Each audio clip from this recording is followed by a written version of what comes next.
Welcome back to Vuln Vibes. Today we're doing a deep dive into something, well, pretty urgent. We're talking about the new vulnerabilities disclosed for Citrix, NetScaler ADC and Gateway.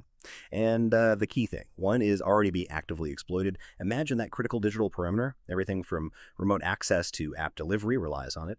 Now picture a serious flaw right there. An attacker's already using it. That's what we're unpacking. Our mission today is really to break down these flaws, what they mean right now, and why you, listeners, need to act fast. Like I said, the biggest headline grabber is that active exploitation. It's landed one of these vulns straight onto the CISA KV list, the Known Exploited Vulnerabilities catalog, and that came with a very, very tight federal deadline. Okay, so let's get into the specifics. CVE 2025-7775. It's a memory overflow, CVSS score of 9.2, high. But beyond that number, what's your take on this one, especially with that confirmation of exploitation in the wild? What really makes it stand out? Well, you hit the nail on the head. The 9.2 score is obviously concerning, but it's the active exploitation that changes the game entirely. This isn't theoretical, it's happening now, it's a live threat. And think about what a memory overflow means on an ADC. It's not just about crashing the device, though that's bad enough, like a DOS. We're potentially talking remote co-execution, RCE. That could mean complete control over that gateway, over network traffic, maybe even a pivot point into the internal network. The keys to the kingdom, essentially. Exactly. And the speed here, disclosure to active exploitation seems incredibly fast for critical infrastructure like this. It really highlights the pressure. Right. So CVE-7775 is clearly the top priority.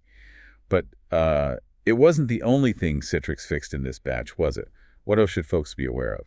Good point. Yeah, it wasn't just the one. They also patched CVE-2025-7776. That's another memory overflow. Slightly lower CVSS, 8.8, but still high impact, could lead to unpredictable behavior, maybe denial of service again. And then there's CVE-2025-8424. This one's different, improper access control, specifically on the management interface, rated 8.7. And connecting these back, to the real world, exploitation isn't automatic. It often depends on certain configurations being active. Ah, okay. Like what specifically? Things like having the gateway functionality enabled, or using IPv6 bound load balancing servers, maybe having a Pico IP profile configured. Or for the management interface one, obviously, needing access to that management IP. So it's absolutely critical for you listening to check your own deployments against these conditions. See if you're actually exposed. And a really crucial point here for all of these, Citrix stated there are no workarounds. Patching is the only fix. That's significant, right?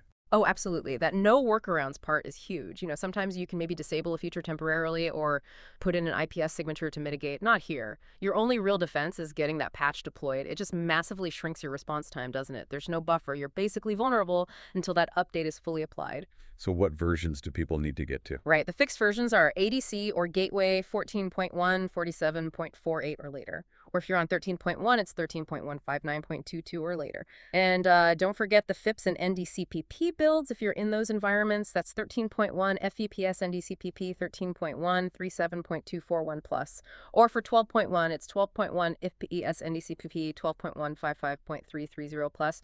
Those have specific compliance needs. And this urgency was reflected by CISA too. CVE 7775 hit their KDE catalog on August 26, 2025. Right. And the directive for U.S. federal agencies was stark patch within 48 hours. By August 28th, that kind of rapid mandate really hammers home the severity, doesn't it? It absolutely does. 48 hours is an incredibly demanding timeline for federal agencies. Shows you how serious they viewed the immediate risk.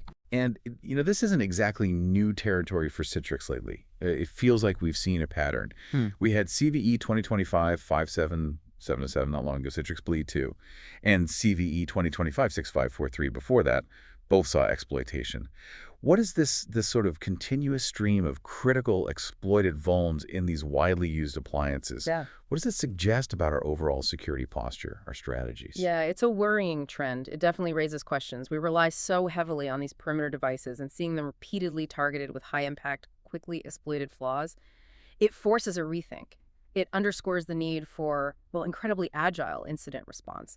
You need to be able to react almost instantly. And while patching is the clear answer here, we also need to acknowledge sometimes patches themselves cause issues, right? Unexpected side effects, significant downtime needed, especially with no workarounds as a safety net. Right. It's not always just click update. Exactly. Careful planning, testing where possible. It's paramount, even when the pressure is immense. Okay, so wrapping this up, what's the key message for you, our listener? Yeah. It seems pretty straightforward but critical. Patch. Now, understand your specific configurations to know your exposure. And just stay vigilant. Absolutely. And maybe here's a final thought to chew on.